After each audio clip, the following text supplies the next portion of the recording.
नमस्ते दोस्तों, हमारे YouTube चैनल सम्राट एजुकेशन हब में आपका स्वागत है। आज हम सिंधु घाटी सभ्यता के पार्ट 2 को लेकर आए हैं और हमने पहले पार्ट 1 कराया जिसमें विस्तार, खोज, नामकरण, प्राक हड़प्पा इत्यादि आपको बताए हैं।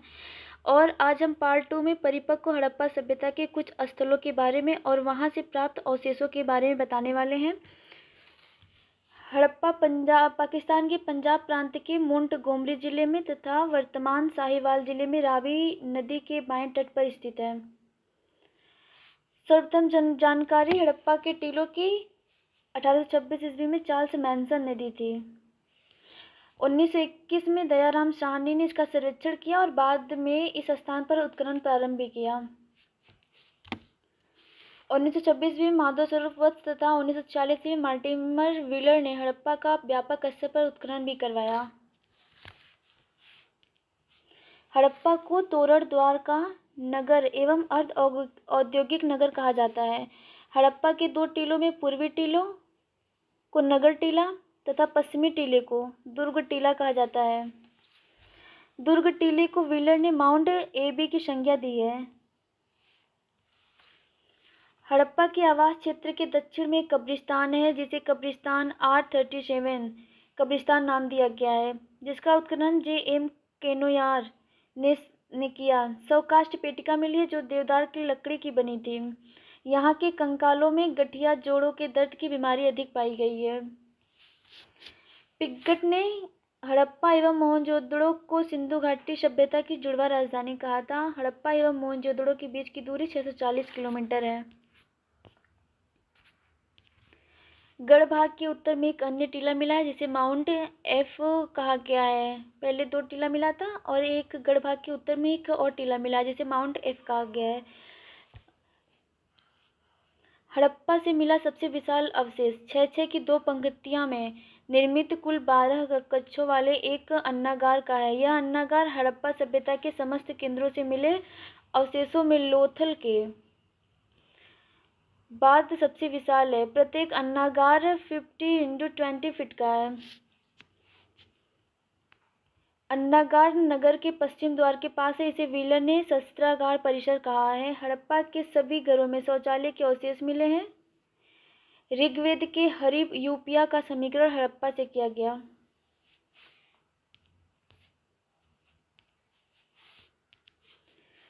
हड़प्पा से मिले कुछ अन्य महत्वपूर्ण अवशेष तो आप लोग देख सकते हैं। यहाँ कर्मचारियों के आवास एवं मजदूरों के बैरक, पीतल की इक्का गाड़ी, एक मुद्रा पर पैर में सांप दबाए गरुड़ का चित्र, स्त्री के गर्भ से निकलते हुए पौधे वाली मृण मूर्ति। मार्शल ने इसे पृथ्वी माता कहा है।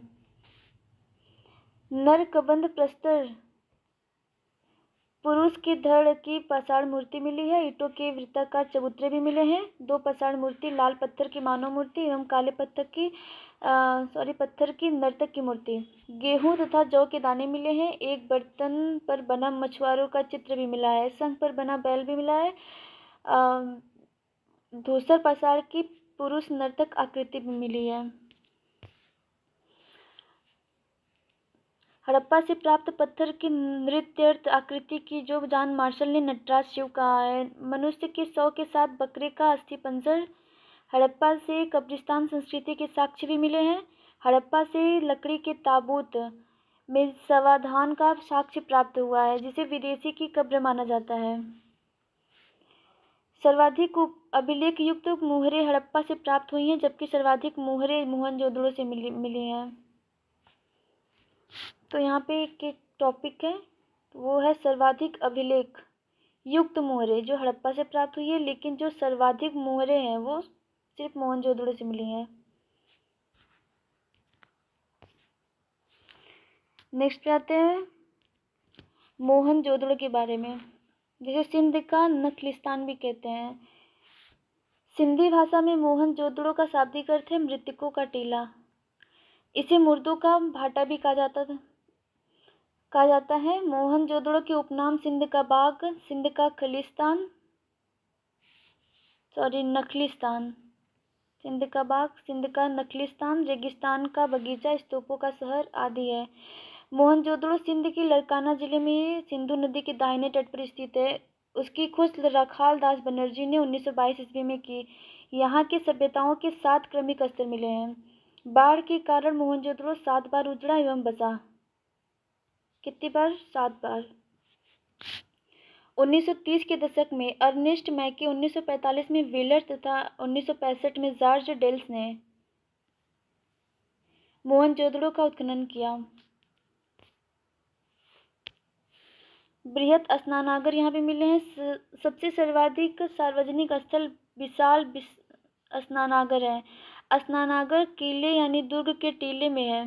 स्नानागार के उत्तर एवं दक्षिण पार्श्व में तालाब में उतरने हेतु 9 सीढ़ियां बनी थी। यहाँ स्नानागार धार्मिक उद्देश्यों के लिए स्नान हेतु, तो किसके लिए? धार्मिक उद्देश्यों के लिए स्नान हेतु निर्मित हुआ। यह 39 फीट यानी 11.89 मीटर लंबा, 23 फीट यानी 7.01 मीटर चौड़ा एवं 8 फीट 2.44 मीटर गहरा है। जॉन मार्शल ने इसे तत्कालीन विश्व का एक आश्चर्यजनक निर्माण कहा है। जॉन मार्शल ने इसे। वृहत स्नानागार की तुलना डी.डी. कोशाम्बी ने पुष्कर कमल ताल से की है। विश्व में वाटर प्रूफिंग का पहला उदाहरण मोहनजोदड़ो स्नानागार से ही मिला है। वाटर प्रूफिंग का मोहनजोदड़ो के विशाल स्नानागार के निर्माण में बिटुमिन का प्रयोग हुआ है।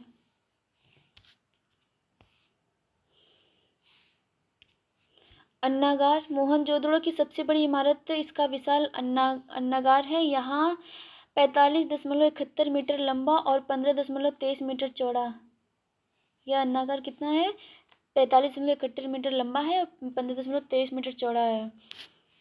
अन्नागार किले के बाहर या नदियों के तट पर स्थित होते थे, लेकिन मोहनजोदड़ो का अन्नागार किले के अंदर था। हड़प्पा, मोहनजोदड़ो, लोथल एवं कालीबंगा से अन्नागार का साक्ष्य मिला है।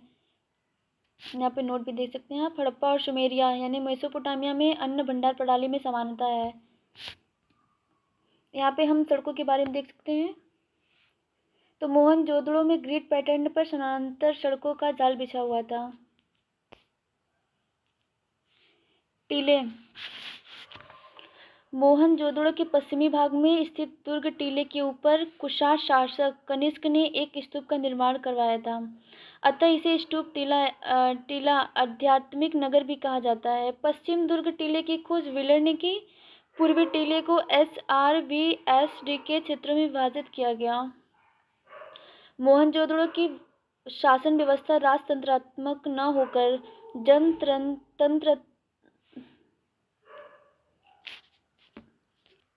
जनतंत्रात्मक थी।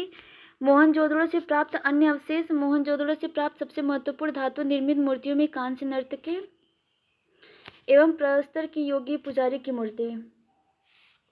कांस्य की नृत्यरत नारी की मूर्ति 14 सेंटीमीटर ऊंची है। यूनिकॉर्न प्रतीक वाली 2 चांदी की मोहरें मिली हैं। सर्वाधिक भारी बटखारा मोहनजोदड़ो से मिला है। वस्त्र निर्माण एवं चांदी का प्राचीनतम साक्ष्य मोहनजोदड़ो से मिला है। तो यहाँ पे देख सकते हैं आप, बहुत इम्पोर्टेंट है। जैसे ये वो क्या, घोड़े के दांत एवं घोड़े की मृण मूर्ति, ऊँट की हड्डियाँ, कुबड़दार बैल का खिलौना, चांदी का कलश, शिलाजीत etc. देख सकते हैं इसको।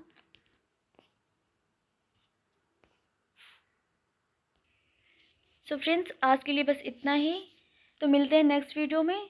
हमारा वीडियो कैसा लगा आप प्लीज़ कमेंट कीजिएगा और लाइक कीजिएगा, और प्लीज़ सब्सक्राइब कीजिएगा चैनल को।